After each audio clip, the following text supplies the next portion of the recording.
இயேசுவே வழி சத்தியம் ஜீவன், இயேசுவே ஒளி நித்தியம் தேவன். இயேசுவே வழி சத்தியம் ஜீவன், இயேசுவே ஒளி நித்தியம் தேவன். சரி, மீகா 7:15 பார்க்கிறோம், நீ எகிப்து தேசத்துல புறப்பட்ட நாளில் நடந்தது போல உன்னை அதிசயங்களை காண பண்ணுவேன்.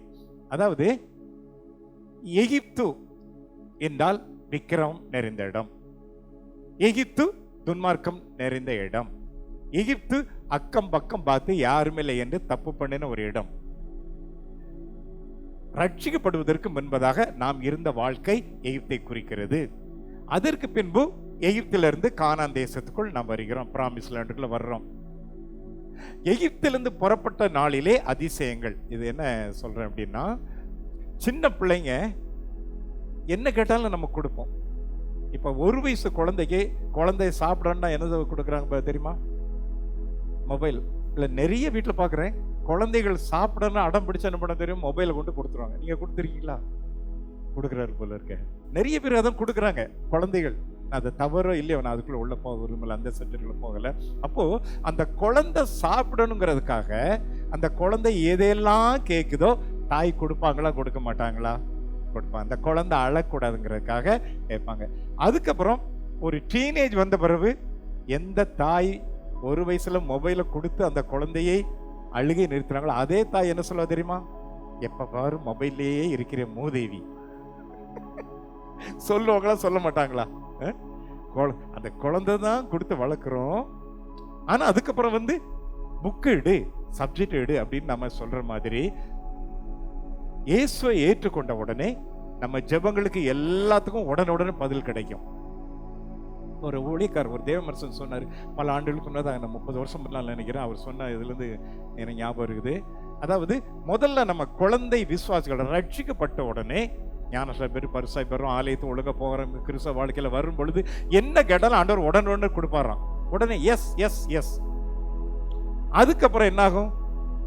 போனை எப்ப பார்த்து எடுத்தா உள்ள கெட்டு போங்க சொல்லிட்டு எஸ்ஸும் உண்டு. படிச்சு முடிச்சுட்டு நீ எடு, ஸ்கூலுக்கு போயிட்டு நீ எடு, எக்ஸாம் முடிச்சுட்டு சம்மர்ல மொபைல் யூஸ் பண்ணு சொல்ற மாதிரி சில வேளையில ஆண்டவர் என்ன பண்ணுவாராம்? எஸ் சொல்லுவாராம், சில வேளையில நோ சொல்லுவாராம். சில தேவ பிள்ளைகள் இதை பார்த்துட்டு சோர்ந்து போயிடுறாங்க. நான் ரட்சிக்கப்பட்ட உடனே நான் என்ன கேட்டாலும் ஆண்டவர் கொடுத்தாரு, நான் என்னுடைய எல்லா ஜெபத்துக்கும் பதில கொடுத்தாரு, இப்போ அப்படி கிடைக்கலையே அப்படின்லாம் இருக்கிறாங்க.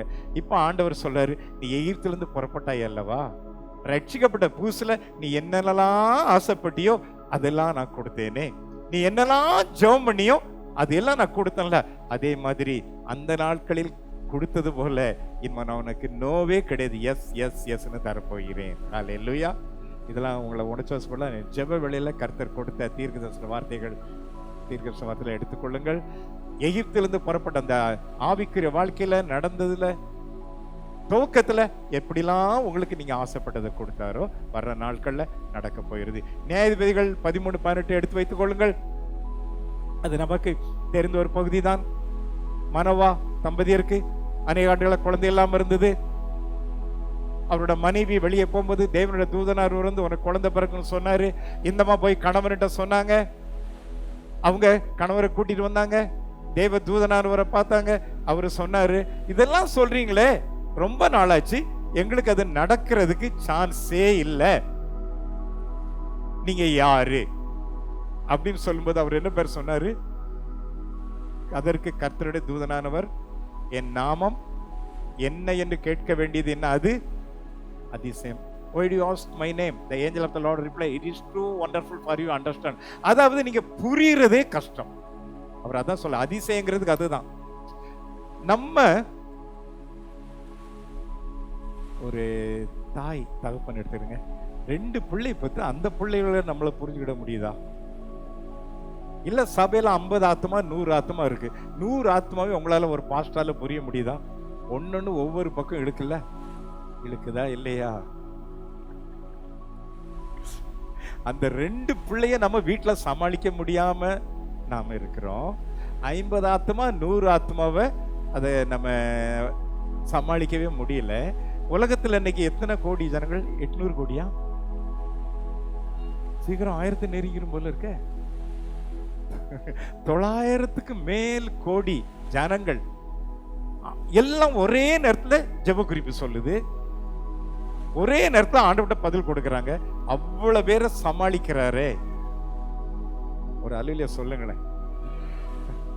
ஞாயிற்றுக்கிழமை ஆச்சுன்னா ஆயிரக்கணக்கான பாஸ்டர், ஆண்டவரை என் சபைக்கு ஆத்மா, அவ்வளவு சபைக்கும் ஆத்மாவை கர்த்தர் அனுப்பணுமா இல்லையா? அவ்வளவு பேர் ஜெபத்துக்கும் பதில் கொடுக்கணும். அவ்வளவு பேருக்கும் தேவையான ரேமவர்ட் கிடைக்கணும். வர்ற ஆத்மாக்களுக்கு நல்ல பயண கிருபை கொடுக்கணும். விபத்து இல்லாம காக்கணும், வியாதி இல்லாம காக்கணும். ஏதாவது தீவிரவாத இயக்கம் உள்ள வந்து கலட்ட பண்ணாம பார்க்கணும். கர்த்தர் எவ்வளவு தூரம் பார்க்கிறாரு அதை நம்மளால புரிஞ்சிக்கவே முடியாது. மொத்தத்துல நம்ம ஜெபத்துக்கு கர்த்தர் பதில் கொடுப்பார். அதுக்கு முன்னாடி நீங்க மனோவாத வாசி பார்த்தீங்கன்னா, சாம்சன் வாசி பார்த்தீங்கன்னா அதான் தெரியும். அற்புதம் நடக்கும், ஆனா எப்படி நடந்தது தெரியாது. இதுதான் அதிசயம். அல்லேலூயா. அதிசயம் அவ்வளவுதான். இப்ப எங்களுக்கு தெரியும், 7 வருஷம் குழந்தை இல்லாம இருந்தது. 8வது ஆண்டில் இரட்டையராக கட்டியது. ஆனா மெடிக்கல் சர்டிபிகேட் எடுக்கும்போது என் மனைவி குழந்தை பிறக்க முடியாது. டாக்டர் கொடுத்த ரிப்போர்ட் இருக்குது. அவரு கிரீன் சைன்ல போட்டு கொடுத்தாரு, லெட்டர் கட்டில் எழுதி கொடுத்துட்டாரு. ஸ்கேன் இருக்குது, குழந்தை பிறக்காதுன்னு சொல்லி அடுத்த மாதமே எந்த ட்ரீட்மெண்ட் இல்லாம குழந்தை கிடைச்சது. இது எப்படி? அது தெரியாதியா கிடைக்கும். அதுதான் அதிசயம். அதே மாதிரி நிறைய கடன்ல இருக்கிறோம். என் கடன் பிரச்சனை மாறுமா? மாறும். எப்படி? தெரியாது. அதுதான் அதிசயம். ஐயோ, ஆமே ஆமே, நல்ல சொல்லுங்களேன். ஆத்மாவே இல்லாம இருக்கும், திடீர்னு திரளா வந்து இறங்குவாங்க. எப்படியா வந்துச்சு தெரியாது. அதுதான் அதிசயம். It is too wonderful for you to understand. Hallelujah. சில நினைக்கிறாங்க, ஏன் என் வாழ்க்கையில இதெல்லாம் நடக்குது, ஏன் இதெல்லாம் அப்படிதான் நடக்குது. ஏசாயா 55:8-9 உங்களுக்கு பதில் இருக்கிறது. ஆண்டவர் சொல்றாரு, என் நினைவுகள் உங்கள் நினைவுகள் அல்ல, உங்கள் வழிகள் என் வழிகளும் அல்ல. நாம நம்முடைய சின்ன மூளையில, அதை தான் சொன்னேன், 2 குழந்தைய சமாளிக்க முடியல, 50 ஆத்மா 100 ஆத்மா சமாளிக்க முடியல. நம்ம எண்ணங்கள் ஆண்டவர் புரிஞ்சுக்கடல, நம்ம வழிகள் ஆண்டவருக்கு புரியல அப்படின்னு நாம நினைக்கிறோம். ஆனா ஆண்டவர் சொல்றாரு, பூமியை பார்க்கிலும் வானங்கள் எவ்வளவு உயர்ந்ததோ. யாராவது அதை அளக்க முடியுமா? தெரியாது. அப்படியே ஆண்டவர் சொல்றாரு, உங்கள் வழிகளை பார்க்கிலும் என் வழிகளும், உங்கள் நினைவுகளை பார்க்கிலும் என் நினைவுகள் உயர்ந்திருக்கிறது. ஹல்லேலூயா. இது புரிஞ்சுக்காம நம்ம சின்ன சின்ன காரியங்களை ஆண்டவர்கிட்ட கேட்டு, ஏன் இதெல்லாம் எனக்கு தரல, இது ஏன் நடக்குது? ஆண்டவர் சொல்றாரு, இதை விட சிறந்ததே உனக்கு நான் வைத்திருக்கிறேன் மகனே. ஹல்லேலூயா. அதனால ஓயலாடு கேட்காதீங்க, இதை விட சிறந்ததை தருவார். எல்லாரும் சொல்லுங்களேன், என்னுடைய எண்ணங்களை விட என்னை குறித்த இயேசுவின் எண்ணங்கள் வானளாவ உயர்ந்தது. என்னுடைய வழிகளை விட என் இயேசுவின் வழிகள் வானளாவ உயர்ந்தது. ஹல்லேலூயா. நீங்க நினைச்ச மாதிரி கர்த்தர் செய்யவே மாட்டார். இத்தனை ஆண்டு 86 ஆண்டு இயேசு ஏற்றுக்கொண்டு இத்தனை ஆண்டுகள் தேவனோடு வாழ்கிறேன். 91 முதல் ஊழியம் செய்கிற ஆண்டவர் கண்டுபிடிச்சது, நான் ஆண்டவரோட கண்டுபிடிச்சது தான். I can hear the voice of God, I can hear the heartbeat of God. நம்ம நினைச்சபடி ஆண்டவர் செய்வாரு அப்படின்னு சில காரியங்களை எதிர்பார்க்க முடியாது. ஏன்னா இதை விட சிறந்ததை தருவதற்காக கர்த்தர் சில காரியங்களை ஸ்டாப் பண்ணியிருக்கு. இது யாருக்கோ கர்த்தர் சொல்றாரு, ஏன் என் வாழ்க்கையில நடக்கலன்னு சொல்றீங்களா? இதை விட சிறந்ததை உனக்காக நான் வைத்திருக்கிறேன். காலம் விளங்கும் ஏற்ற வேளையில கர்த்தர் சொல்வார். ஒரு காரியம் தடைப்படுதுன்னாக்க இங்கிலீஷ்ல ஒன்று சொல்லுவாங்க, டிலே இஸ் நாட் டெனியல். தாமதிக்கிறது மறுக்கிறதாக நினைக்க வேண்டாம். இதை விட சிறந்ததை தருவதற்காக கர்த்தர் தாமதிக்கிறார். அல்லேலூயா. அல்லது ஏற்ற வேளை, காட்ஸ் அப்பாயிண்டட் டைம் உங்களை தருவதற்காக தாமதிக்கிறார். சரி, அப்போஸ்தலர் 7:25-27 ஒரு பகுதி அதை வாசிக்கிறேன். மோசேயை குறித்து சொல்லி இருக்கிறது. இதனுடைய நம்ம இதுல யாத்ராகமத்தில் இதை பார்க்கலாம். இதுல என்ன சொல்லி இருக்குது? மோசே நினைத்தாரு, தன்னுடைய கையினாலே தேவன் தங்களுக்கு ரட்சிப்பை தருவார் என்பது சகோதரர் அறிந்து கொள்வார் என்று நினைத்தார். என்ன நினைச்சாரு? நான் அதாவது 2 எகிப்தியன் ஒரு இஸ்ரவேலரை தாக்குகிறான். மோசே என்ன பண்ணாரு? எகிப்தியனை தாக்கிறார். முடிஞ்சு போச்சு. அடுத்த நாள் 2 இஸ்ரவேலர் சண்டை போடுறாங்க. அதுல போய் இவர் ஏன் திறமை, ஏன் பலன், எனக்கு ஆண்டவர் ஒரு தரிசனத்தை கொடுத்திருக்காரு, இந்த ஜனங்களை அந்த அடிமைத்தனத்திலிருந்து விடுவிக்கணும். நான் ஒரு ராஜ குடும்பத்துல பிறந்தேன்.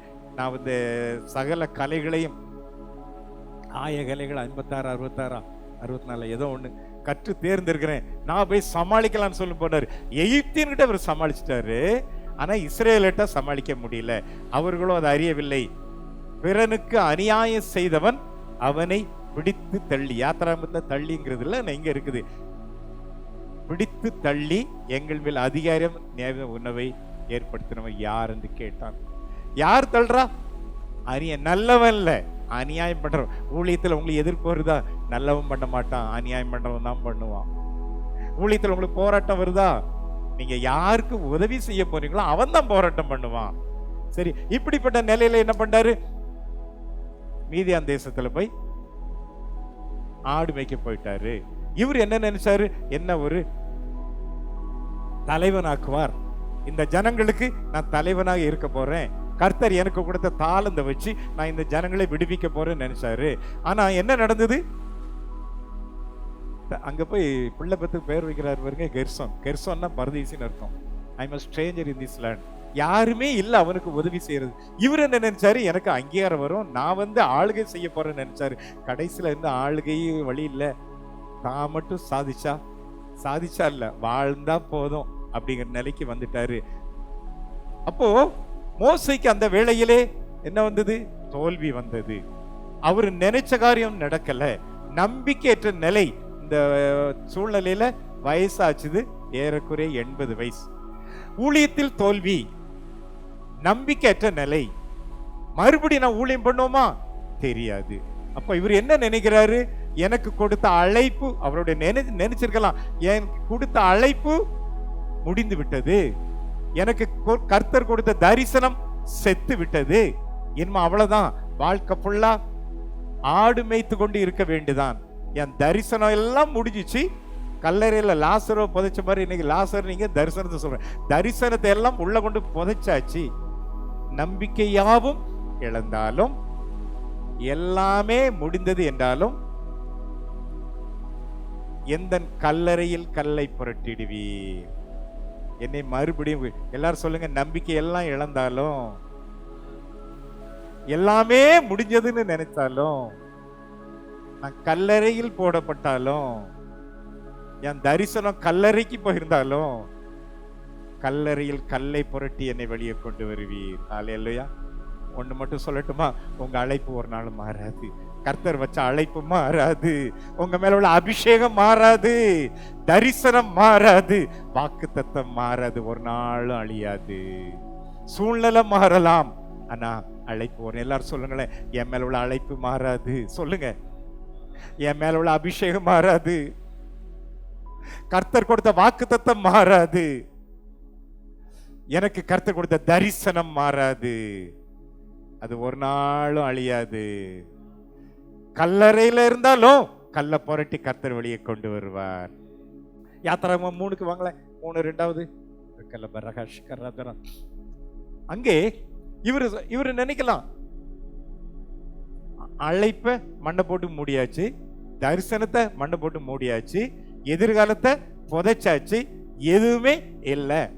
இந்த இங்கிருந்து சொந்த இடத்துக்கு போய் தரிசனம் நிறைவேறதுக்கு 1% கூட சான்ஸே இல்லை. அப்படி இருக்கிறாரு. இந்த வேளையிலே கர்த்தருடைய தூதனானவர் வருகிறார். ஒரு அல்லேலூயா சொல்லுங்களேன். இன்னைக்கு ஆண்டவர் அப்படி வர்றாரு உங்களுக்கு. இதுக்காக தான் கர்த்தர் செய்தியை கொடுத்தார். எங்க வந்தாரு சொல்லுங்களேன், எல்லாம் சத்தமா சொல்லுங்க. ஐயோ சத்தமா சொல்லுங்களேன், கொஞ்சம் கவனிங்க. நான் கிராமத்துல பிறந்து வளர்ந்தவன். இப்பதான் நம்ம வீட்டிலே அட்டாச்டு டாய்லெட் வச்சிருக்கோம். பல ஆண்டுகளுக்கு முன்பதாக எடுத்து வச்சுக்கிடோமே, ஒரு 50 வருஷம் முன்பதாக டாய்லெட் எங்க போங்க தெரியுமா? சொல்லுங்களேன். ஒரு மாமரம் இருக்கும், அதுக்குள்ள போக மாட்டாங்க. வேற ஆரஞ்சு மரம் இருக்கும், அங்க போக மாட்டாங்க. ஆப்பிள் மரம் இருக்கும், அங்க போக மாட்டாங்க. எங்க தேடி போங்க தெரியுமா? இந்த முட்செடியில தான் போவாங்க. இல்லையா? கொஞ்சம் நான் பிராக்டிக்கலா பேசுறேனே. கர்த்தர் எங்க தேடி வந்தாரு? ஏன் ஆப்பிள் ட்ரீல தேடி வந்திருக்கலாம்ல? ஆரஞ்சு பழத்துக்குள்ள மரத்துக்கு தேடி வந்திருக்கலாம்ல. இன்னொன்னு சொல்றேன், அதாவது முட்செடி வந்து டாய்லெட் போற இடம் அந்த காலத்துல. இப்பவே அப்படி ஒரு 50 வருஷம் முன்னாலே அப்படி இருந்தா, பல ஆயிரங்களுக்கு முன்னதாக அந்த இடம். அப்போ இவர் நம்பிக்கை இழந்த நிலையில இருந்தாரு, மோசமான நிலையில இருந்தாரு. இன்னொரு இதுல பார்த்தா முட்செடி வந்து ஒரு சாபத்தின் இது. பைபிள்ல பாருங்க, முதல்ல சாபம், உனக்கு முள்ளும் கருக்கும் முளைக்குமா. சாபத்தில் உள்ள ஒரு இடத்துல தேடி வந்தாரு. டாய்லெட் போறதுக்குன்னு ஒதுக்கின ஒரு இடத்துல தேடி வந்தாரு. அக்கினி ஜுவாலை நின்று அவருக்கு தரிசனமானார். இன்னைக்கு அதே மாதிரி நீ எந்த நிலையில இருக்கணும். ஒரு காலத்துல நல்ல ஆண்டவருக்கு நல்லா இருந்திருக்கலாம், இன்னைக்கு என் தரிசனம் இல்ல, அழைப்பு என்னாச்சுன்னே தெரியல, அபிஷேகம் என்ன போச்சுன்னே தெரியல, வாக்குத்தத்தம் என்னாச்சுன்னே தெரியல, என் ஊழியாகம் என்ன ஆகுமோன்னு தெரியலன்னு இருக்கிறீங்களா? இந்த இடத்துல முட்செடி நடுவில் தரிசனமான தேவன் உங்களுக்கு தரிசனமாகிறார். ஹல்லேலூயா. அதுக்காக தான் கர்த்தர் இந்த வார்த்தையை கூட உங்கள் ஒவ்வொருவருக்கும் கர்த்தர் தரிசனமாவாராக. சந்தோஷமா அல்லேலூயா சொல்லுங்களேன்.